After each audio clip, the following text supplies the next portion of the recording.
안녕하십니까. 클릭이사람의 유진수입니다. 최근에요, 경상남도의 지리산댐 건설 재추진 정책에 우리 전라북도와 남원시의 반발이 아주 거셉니다. 그래서 오늘 이 시간에는 이 분야 전문가 한 분 초대해서요, 저희가 속 시원하게 이 문제에 대해서 또 알아보도록 하겠습니다. 가톨릭 관동대 토목공학과 박창근 교수님과 함께합니다. 안녕하세요. 네, 반갑습니다. 예, 먼 길 함께 해주셔서 또 감사합니다. 네. 경상남도가 지금 지리산, 우리 네. 지역이 이제 남원, 산내, 인월까지 해당이 되는데요. 지리산댐 재추진. 이게 한 30년 전부터 댐 얘기는 나왔는데, 지리산댐. 네. 다시 지금 수면 위로 올라오고, 부서까지 만들었다고 그래요. 경상남도에서 만들었죠. 예. 네. 이 댐 정책을, 특히 지리산 댐은 저도 한 22년 전부터 계속 봐왔고, 경상남도가 당시 김두관 지사 시절에 제가 낙동강 사업 특별위원회 위원장을 했습니다. 그래서 이 부분들을 꾸준히 살펴보았는데, 국토부나 수자원공사에 사는 어떤 댐과 관련된 정책은 그 댐이 어떤 댐이든지 상관하지 않고, 네. 그냥 오로지 댐을 만들어야 된다는 게 목표입니다. 그래서 홍수 조절 댐이 했다가 또 다목적 댐, 나오고요. 식수 네. 댐 이런 식으로 계속 이 논리도 해보고 그래서 그 중에 하나가 제대로 먹혀 들어가면은 댐을 만드는 거죠. 그 지금 현재 홍준표 지사는 경상남도에다가 맑은 물을 공급하겠다, 1급수를 공급하겠다는 어떤 그런 논리로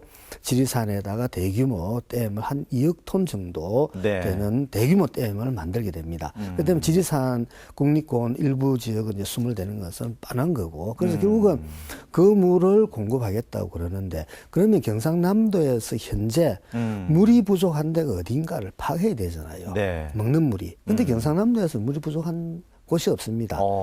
그리고 지금 현재가 문제가 되는 게 사대양 사업으로 인해서 낙동강 수질이 악화된 건 맞습니다. 네. 여름철에 녹조가 피잖아요. 그런데 문제는 홍준표 지사가 당시 사대양 사업을 할 때 한나라당 당 대표였었어요. 대표였었죠. 그러면서 네. 엄청나게 찬성을 하셨던 분이거든요. 그러면은 그때 사대양 사업 논리가 물을 더 확보를 하고 수질을 깨끗하게 한다, 또 홍수도 막는다 였거든요. 그러면은 물도 더 많이 확보됐고 더 깨끗해진 낙동강 물을 경상남 도민들한테 먹게 해주면 되는 거잖아요. 네. 그런데 거기에 대해서 낙동강 수질이 안 좋기 때문에 지리산 댐을 개발한다. 그렇다 그러면은 진정성에 대해서 우리가 살펴봐야 된다.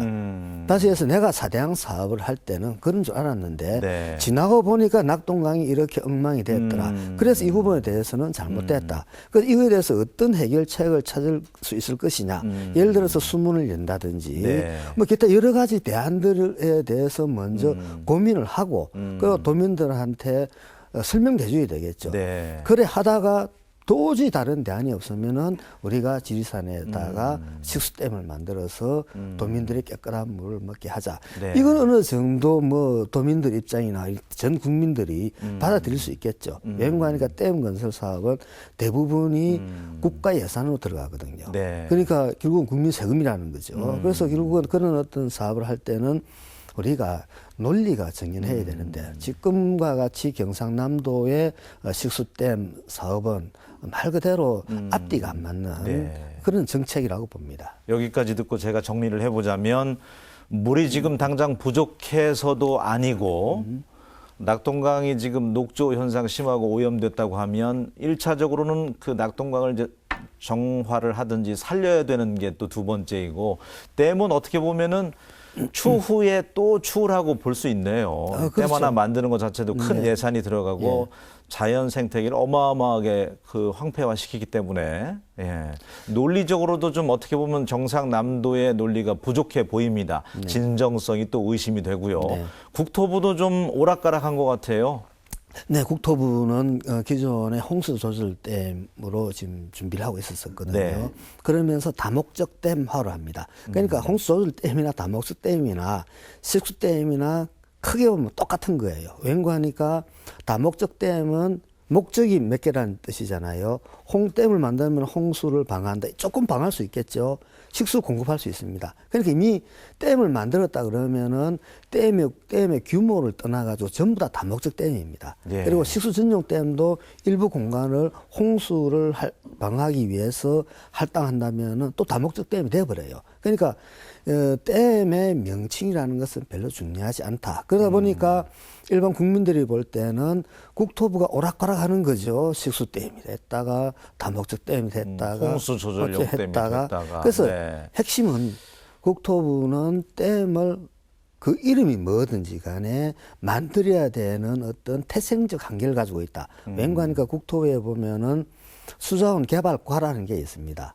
그리고 수자원공사에는 수자원개발처라는 게 있고 이 조직은 물을 개발해야 되잖아요. 물을 개발하는데 가장 빠르고 간편한 게 또 손쉽고 또 뭐 예산도 많이 들어야 되잖아요. 그런 것들이 댐 만드는 거거든요. 그러다 보니까 그 조직은 근본적으로 그 댐을 만들 수밖에 없는 숙명을 가지고 있고, 그리고 그 조직원들 입장에서는 댐을 만들지 않으면은 자기 조직이 의미가 없어지는 거게 되겠죠. 그러니까 공무원들의 어떤 전형적인 관료성 어떤 형태가 네. 근대에서 나타난다고 볼 수 있습니다. 지금 우리나라가 댐 개수를 저도 이제 이 문제 접하면서 세어보니까 뭐 2만 개 가까이 되더라고요. 18,000 몇 개 되는 그렇습니다. 거죠. 이야. 이게 우리나라가 18,000개 정도 되는데 네. 우리 댐 밀도, 인구 밀도랑 비슷합니다. 우리나라 국토 면적분의 댐 개수 전 세계 1위입니다. 와. 그러니까 엄청나게 많은 댐이 전국 방방곡곡에 있다는 거죠. 우리가 비행기를 타고 그 한번 부산에서 뭐 서울로 가든지 아니면 광주에서 뭐 서울 가든지 그래서 차창가를 보면은 군데 댐들이 산재가 있는 것을 볼 수가 있을 만큼 우리나라에는 댐들이 상당히 많습니다. 그런데 그 중에서 우리가 대댐, 큰 예. 대형 댐은 네, 뭐 소양강댐 뭐 이런 댐이요. 예, 네. 그러니까 국제 규격에 따르면은 높이가 한 15m 이상 되는 대형 댐이 우리나라에서 만 한 4,000개 정도, 죄송 1,400개 정도가 있거든요. 네. 그러니까 우리나라는 댐 대국이다. 근데 여기서 우리가 하나 봐야 될 것은 과연 우리 사회가 그만큼 많은 댐이 필요했느냐라고 우리가 지금 현 시점에서 평가를 해본다 그러면은 저는 과잉 투자가 됐다고 볼 수 있거든요. 네. 그러니까 그동안에 이제 국토부라든지 농림부에 보면 농어촌공사 또 댐을 많이 짓거든요. 또 다음에 지자체도 일부 댐을 짓고 있는데 그래서 그 댐들이 과연 제대로 된 어떤 평가 속에서 이 댐이 만들어졌느냐. 온당한 목적 속에 그렇습니다. 만들어진 댐이 다가 아니다. 예. 예. 그래서 홍수는 부풀리고 가뭄은 인위적으로 만들어서 그런 댐 건설 논리를 만들고 있다고 저는 판단을 하고 있습니다. 그 댐의 목적이 우리가 사회 시간인가요? 배웠잖아요. 홍수 예방하고 또 농업용수 뭐 사용하고 물 확보 네. 차원인데 네. 그렇지 않은 목적으로 용도로 만들어진 댐이 지금 과잉이다. 선진국은 미국이나 일본도 지금 줄여가고 있다고 들었습니다. 예, 그래서 미국 같은 경우도 지금 뭐 한 5, 60m 이상 대형 댐들도 이제 그 없애가고 있거든요. 벌써 그게 자연 생태계 복원 차원에서가 더 그렇습니다. 크죠. 네. 물론 이제 기능을 상실하는 것도 있고 제일 중요한 것은 미국 같은 경우 연어회기, 다시 해서 강과 바다는 연결되어져 있는데 그 연결고리를 막아버리는 게 댐이라는 거죠. 그러니까 어민들이라든지 또는 경관이 아무래도 자연 경관보다는 못하게 지겠죠. 그래서 그런 어떤 요구들 때문에 많이 이제 철거가 되고 있는데 미국에서는 벌써 1,000여 개 정도 댐과 보들이 철거가 됐고 네. 일본도 보면은 최근에 이라세 댐이라고 그 댐도 지금 철거가 다 됐더라고요. 그래서 그만큼 이 생태계 복원에 대해서 그 우리가 신경을 쓰고 있고 유럽도 마찬가지입니다. 네. 근데 우리나라도 그러니까 노무현 대통령 말기 때 환경부가 이런 보고서를 냅니다. 기능을 상실한 보철거를 통한 생태 통로 확보와 수질 개선. 제목이 이런 제목입니다. 네. 그러니까 기능을 상실한 하여간 떠나서 보를 철거를 하게 되면은 생태 통로가 확보가 되고 수질이 개선된다는 거잖아요. 그런데 이게 바로 이명박 정부가 들어서서 환경부가 입장을 완전히 180도 바꿔버립니다. 네. 보호를 설치를 하면은 수질이 개선되고 생태계가 확보된다. 이거 완전히 완전히 180도 논리를 바꿔버리는 거죠. 네, 그 폐해를 지금 우리가 보고 있는데요. 그렇습니다. 예. 그러니까 우리나라가 지금 물 정책, 음. 특히 하천 정책은 저는 지난 10년간을 암흑기라고 보고 있습니다. 네. 완전히 국제적으로나 또는 우리나라가 옛날에 그동안에 추구했던 우리 많은 학자들이 합의를 이루었던 거였거든요. 그런 것들이 학자들이 또 거기에 또 사대강에 부역을 하고 함으로 해서 이게 완전히 뒤바뀌어져 버렸다는 거죠. 그래서 저는 잃어버린 10년 하면 이상하지만 이 하천 정책에 있어서 예. 암흑기가 이제는 좀 벗어나야 되지 않겠느냐. 맞습니다. 예, 홍수용 댐이든 다목적 댐이든 댐 여러 가지 이제 목적이 있다고 하지만 지금도 이제 세계적으로는 없애는 선진국에서 추세인데 그것도 지리산권 그 청정 천혜 자연 지역에다가 댐을 짓는다는 건 어불성설이 아닌가 싶은데요. 아예 그 댐 지을 생각조차 말아야 되는 거 아닙니까? 상식입니다. 예. 그래서 제가 아까 부풀려진 홍수라는 얘기를 했는데 지리산 댐에 대해서 이번에 국토부가 예산을 확보해야 되잖아요. 그래서 국회에 낸 자료하고 이 자료를 제가 받아가지고 분석을 해보니까 이제 이 최대 가능 홍수량이라는 게 있습니다. 이게 뭔가 하니까 기상 조건을 아주 최악으로 만들어 놔놓고 그랬을 때 비가 내리잖아요. 그러니까 이론적으로 최대로 비가 내릴 때 그때 발생하는 홍수량에 대비한다는 거거든요. 네. 근데 이론적으로는 발생하지만은 현실적으로는 발생하지 않는 겁니다. 그러니까 우리가 빈도로 본다면 보통 1000년 이상, 1000년에서 10,000년 정도의 한 번 발생 가능한 홍수에 대응하기 위해서 지리산에다가 예. 댐을 만들겠다는 건데 그 내용도 보니까 한 12년 전에 그 계산을 했잖아요. 그때 100이었다 그러면 홍수량이 지금 144더라고요. 그러니까 44%가 올라가 버린 거예요. 그마저도. 네. 그러니까 부풀려진 홍수를 부풀려 놔놓고 만들어 놔니까 어찌 될까요? 당연히 댐과 같은 극한 처방을 할 수밖에 없는 상황을 만들었다는 거죠. 네.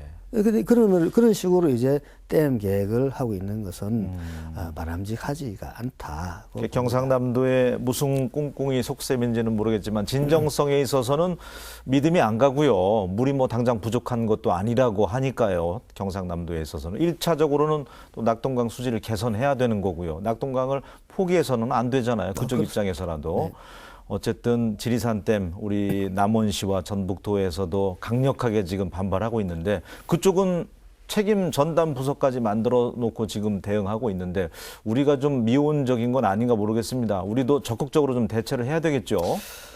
아무래도 전북도가 나서야 되겠죠. 예. 이것은 이제 지자체 간의 갈등이기 때문에 갈등은 일단은 서로가 다름을 인정을 해주고 한 과정에서 이제 논리 싸움이 될 거잖아요.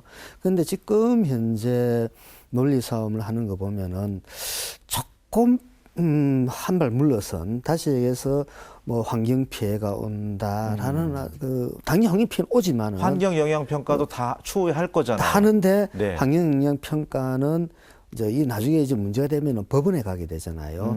법원 입장에서는 환경 영향 평가를 했냐 안 했냐가 중요하지. 그걸로는 못 이긴다 이거죠. 환경 영향 네. 평가가 잘 됐느냐 못 됐느냐 하는 별 큰 게 안 됩니다.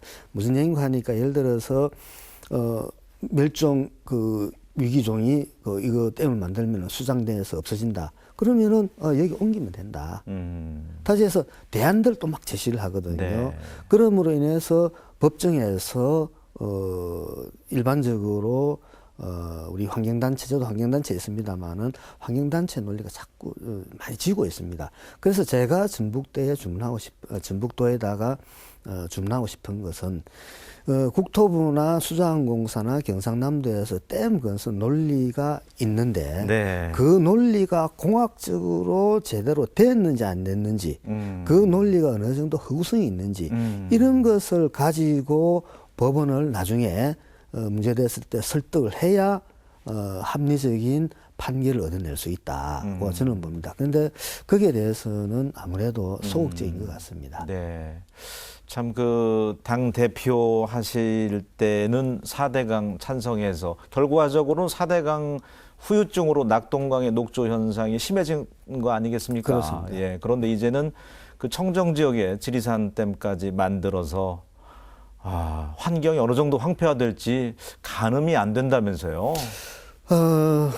일단은 뭐 스몰 지역이 뭐 생긴 건 당연하고 예. 제가 볼 때 가장 큰 문제는 만약에 거기에 댐을 만들어서 부산과 경남 지역에 용수를 공급할 경우에는 남강댐 밑에서부터 낙동강까지 그 난강댐 있지 예. 난강이 있지 않습니까? 그게 한 80km쯤 됩니다. 한 200리 길이죠. 그 200리에 이르는 남강이 이제 생태계적으로 황폐화되죠. 왠고하니까 물이 흘러줘야 되는데 거기서 물을 다 지리산 댐에서 물을 받아가지고 막아버리면. 다 물을 그냥 관로를 통해 가지고 부산 경남으로 다 빼버리잖아요. 그러면 하천에 흐를 물이 없죠. 그래서 실제적으로 댐에 의해서 그 하천 하류 지역의 하천 생태계가 파괴되는 현상들은 많이 발생하고 있거든요. 지금 뭐 알다시피 경북 영주에 보면 영주댐이 지금 만들어지고 있는데 지금 영주댐 하류 지역은 거의 이제 황폐화돼 가고 있거든요. 그래서 댐이 만들어진다는 그 자체가 생태적으로도 엄청난 그러니까 영향을 임팩트가 있다는 기후 거죠. 변화까지 또 그렇습니다. 야기시킨다면서요. 네. 댐이 들어서면. 아무래도 그쪽은 이제 습기가 많아지게 예. 될 것이고 그래서 그리고 댐이라는 것은 자연 상태에서 만든다 그러면은 아마 천년 만 년 이상 걸려야 될 겁니다. 그래야 하나 그런 구조물이 어째 만들어지겠죠, 자연스럽게. 그런데 이거는 인간이 공학이라는 아주 얄팍한 어떤 기술을 가지고 네. 한 10년 만에 뚜닥 지어버려요. 이래 될 경우에는 그 파괴라는 것은 우리가 상상할 수 없을 만큼 생태적으로는 악영향이 온다는 겁니다. 그러니까 수천 년, 수만 년에 걸쳐서 서서히 변화되어 가는 상황을 한순간에 다 교란시켜버린 거죠. 그러면서 새로운 생태계가 나타난다. 참 그것은 인간이 자연에 대한 어떤 교만함의 네. 저는 극치라고 보고 있습니다. 후대에게 정말 재앙이 될 그렇습니다. 수도 있겠구나 그런 생각이 네. 들었습니다. 교수님께서 줄기차게 주장하시는 게 흐르는 물 막아서는 결국 병든다. 네. 인류에게도 그게 또 재앙으로 돌아온다. 그런 말씀 자주 하셨잖아요. 예. 지금 낙동강이나 또는 다른 영산강, 금강, 한강 이래 보면은 지금 다 강이라 그러는데 지금 우리나라 법에 보면은 수질 및 수생태계 보존에 관한 법률이 있습니다. 그 법률에 따르면은 이미 낙동강과 같은 4대강은 강이 아니고 호수입니다. 호수로 바뀌었다는 거죠. 그래서 지금 현재 지금 낙동강에 대한 정책은 호수 정책이 아니고 강에 대한 정책이 아니고 호수에 대한 정책을 펴야 되는데 아직까지 국토부나 환경부는 그것을 인정을 하고 있지 않다는데 이제 하천 관리에 또 맹점이 오겠죠. 네. 다 그러니까 끌리지 않겠습니까? 예. 그래서 지금 현재 낙동강 같은 경우에는 5년 연속 그 녹조가 폈는데도 환경부는 계속 뒷북 행정만 하고 있는 거예요. 네. 다시 해서 녹조를 근본적으로 줄일 수 있는 대책을 마련해야 되는데 옳습니다. 네. 예. 낙동강도 결국은 보를 만들면서 녹조 현상이 심해지듯이 지리산도 댐 만들어서 막아놓으면 거기에 또 녹조가 안 생기리라는 보장 없잖아요. 지금 네. 비근한 예로 소양강 댐이 청정 지역에 있거든요. 그럼에도 불구하고 일반인들은 이제 그 녹조가 안 피는 걸 알고 있는데 저는 학교가 강원도에 있으니까 자주 네. 보잖아요. 3년에서 5년마다 녹조가 핍니다. 그러니까 지리산 청정 지역이라도 오염 물질들은 들어오게 되거든요. 그런 것들이 쌓이게 되면은 결국은 수생태계 또는 수질에 나쁜 영향을 미칠 수밖에 없습니다. 자, 오늘 지리산댐 경상남도에서 정말 그 진정성도 부족해 보이는데 재추진하면서 우리 전라북도의 심기를 건드리고 있습니다. 그래서 오늘 이 분야 또 전문가인 우리 박창근 교수님과 이야기 나눠보고 있는데 또 자랑스러운 서울대 동문인 토목공학 관련돼서 상도 받으셨더라고요. 우리 토목공학 공공성에 맞게 좀 흘러가야 될 텐데 우려스럽기도 합니다. 오늘 이야기 나누면서 느끼는 게요. 자, 이게 토목이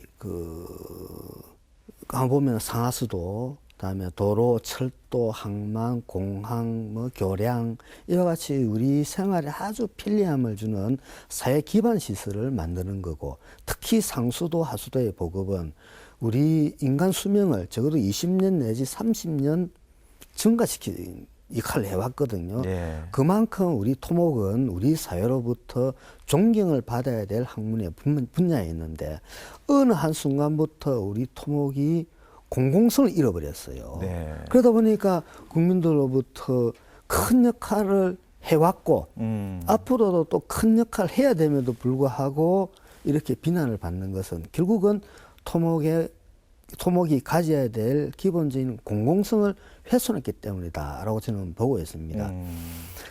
이 토목하면 이제 고대 로마 시절부터 우리 한번 볼 수 있는데, 예를 들어서 로마는 도로를 많이 놨잖아요. A와 B 지역에 도로를 만들면은 그 사이에 황제 별장이 삼각형으로 해서 여기 있다고 합시다. 그럼 어떻게 가야 될까요? 황제 별장으로 둘러갈까요? 아니면은 로마 사회에서 가장 합리적인 어떤 판단에 의해서 가장 최단 코스로 가야 될까요? 로마인들은 최단 코스로 갔습니다. 네. 황제 별장은 안 둘러갔습니다. 그리고 황제는 자기 돈으로 그 자기 집 앞에서부터 도로까지, 기존의 도로에다가 도로를 다시 내줍니다. 그리고 이것을 모든 로마인이 쓸 수 있게끔 사회에 기부를 해버립니다. 이게 토목의 공공성이거든요.